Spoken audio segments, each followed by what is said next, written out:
Unlike other SUVs, the Toyota 4Runner can carry your family all while towing a boat, going hill climbing, going off-roading, and other active lifestyle stuff. And it's one of the few body-on-frame SUVs that's still available out there for sale. The Toyota 4Runner has remained largely unchanged for years and years, but for 2020, you get Amazon Alexa, Android Auto, Apple CarPlay, and a range of Toyota's driver assist features as standard on every trim. Some cool things I've noticed are small storage areas. Right here, you can put your wallet and stuff there, your phone right there, or behind that cup holder, and there's a place for your tissues and only one pencil. You can only have one pencil, no more than that. You have 3 garage opener buttons here labeled 1, 2, and 3, just in case. And then you have an auto one-touch button for the rear window. That's really cool. Pricing for the base 4Runner starts around $36,000. This here is the Nightshade Edition, which starts at $46,725. As equipped here, you're looking at a 4Runner that costs above $52,000. That is pretty crazy. Power comes from the ancient 4-liter V6 engine, making 270 horsepower and 278 pound-feet of torque. It's made it to a 5-speed automatic transmission. It may be ancient and sluggish, but it definitely is reliable. 0 to 60 for the 4Runner comes in at 7.5 seconds with a top speed of 114 miles an hour. So yes, it is pretty slow. Fuel economy for the 4Runner 4x4 here comes in at 17 city, 20 highway.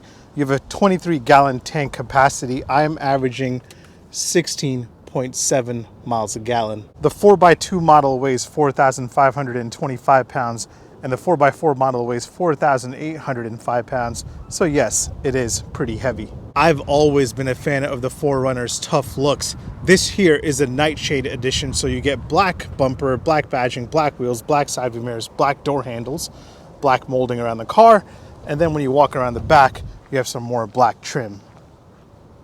Ground clearance comes in at 9 inches for the 4x2 model and 9.6 inches for the 4x4 model. And then you have automatic running boards as a $500 option, but on the Nightshade, they are standard. As embarrassing as this is, for $52,000, you get halogen headlamps. LED fog lamps are available for $139, but they are standard on the Nightshade model here. But halogens in 2020 is embarrassing. The Nightshade comes standard with 20-inch black alloy wheels, and these are my personal favorite on the 4Runner by far. You can only get the Nightshade trim in 3 colors, including this Blizzard Pearl. You have Magnetic Gray and Midnight Black. Magnetic Gray is my personal favorite. No automatic liftgate here, so you have to do it all manually. Behind the third row, you get 9 cubic feet. Behind the second row, you get 46.3 cubic feet. And with all the rows folded, you open it up to 89.7 cubic feet. The interior of the 4Runner is pretty ancient. There's a lot of plastic, not a lot of high-tech stuff going on here. I think that's what's kind of the appeal of this car, that it is very easy to get around the cabin. There's no crazy things that you have to learn. But at the same time, I would love to see a more advanced infotainment system and better driver assist features, like a better camera system. This only has a rear view camera. I would love to see a 360 camera and other things come into the next generation 4Runner. I'm not going to dive deep into the gauge cluster because it is analog, pretty standard. There is a middle screen where you could circle through some menu options, but yeah, there's nothing really that crazy or advanced going on here.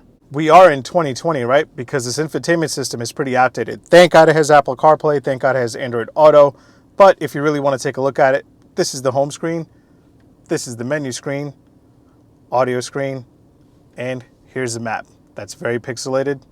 I'm just going to stick to Apple CarPlay and Google Maps. Thanks. And that's one of the many ways the 4Runner is showing its age. But check out this, for example. Halfway down, no 3 clicks. It's just a single click. Oh, and then you have an old clock radio with hours and minutes button to adjust the time.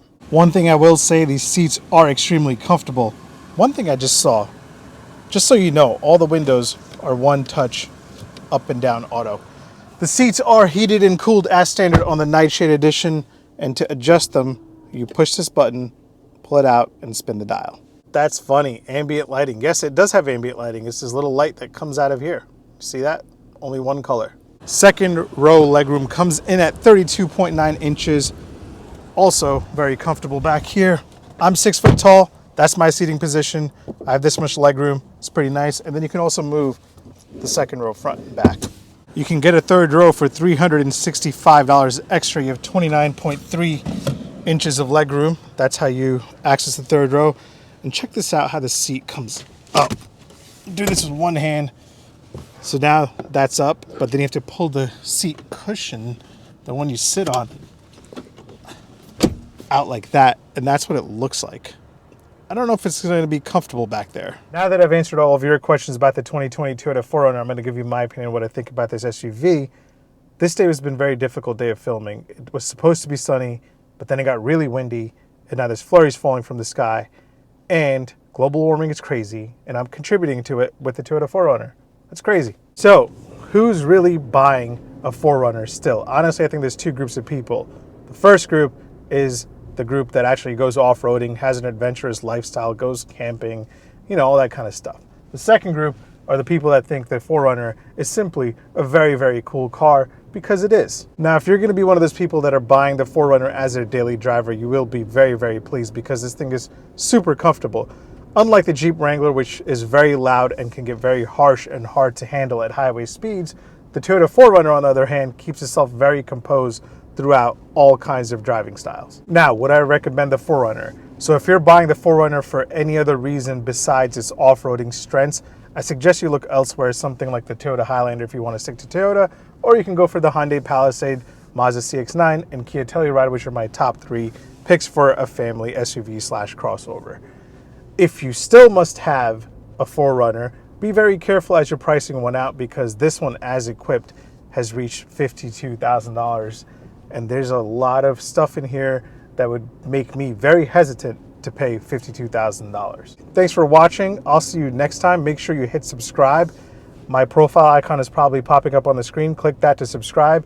Make sure you follow me on Instagram at Omar Drives, because that's where I get all the questions that I answer in these videos. And share my channel with your friends that enjoy cars. And I'll see you next time. Thank you for watching. And right now, there's probably a bunch of random videos popping up on the screen. Click one of those and watch one of those while you're here. Thanks.